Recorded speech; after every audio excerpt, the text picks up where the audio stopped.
in 2001, I believe, was when the United States Potato Board brought about the International Food Assistance Initiative, and and all that. educating the private voluntary organizations about the value, food value, and convenience, and all the wonderful aspects of Dehy. And so here we went from 50-pound flake bags that were hard to incorporate fortification into.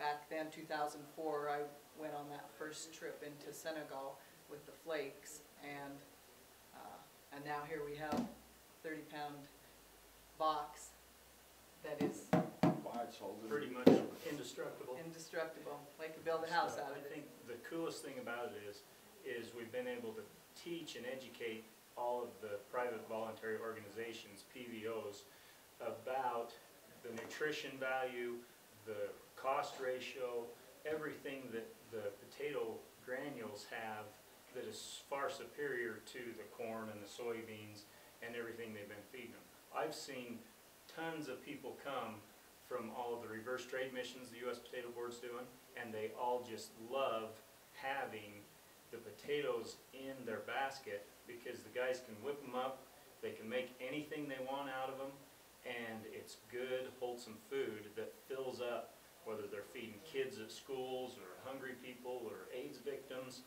It doesn't matter. They can throw the potato granules in there and they can just make it and eat it and be full, which makes the people happy. And the amount of work that the companies do, especially Idaho Pacific in this instance, just to get to this point. You know, you're talking a minimum of 10, and we've been at it, if you go back to 96, 97, we've been at it for about 15, 16 years.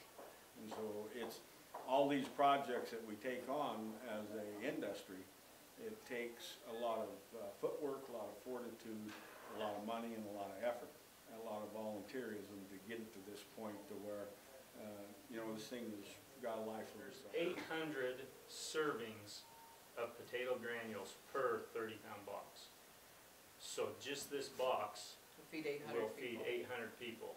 So down there with an average village size of about 300 people, I mean, you send them 4 boxes and you fed everybody for the next day.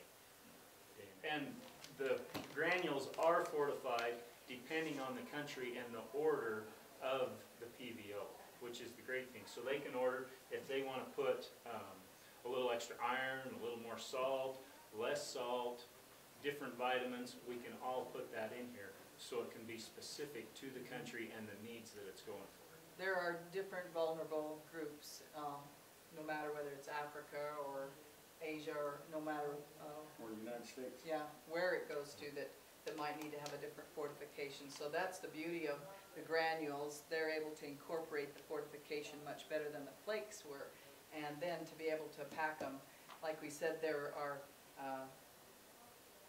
10 bags packed in here, so 10 of these. And this, as far as a woman's standpoint of cooking, when I went over the first time in 2004 and they had a 50-pound bag and then had to scoop it out and divide it up, this is what the women asked for back then, if there was a way that we could have it in smaller bags, because they don't have a vehicle to carry anything in except often just their hands. So you think about this would last them probably over a month for what they feed their families. A woman could take one of these home and feed their family. 80 meals, right? So this bag has gone through every test the U.S. could throw at it for it to be, so they can take it. To meet the regulations, the USDA regulations, USAID. It's had 300-pound guys jumping up and down on it. And Idaho Pacific is who we have to thank for that, and TK Kuahara from the U.S. Potato Board. It's an amazing bag with an amazing product in it.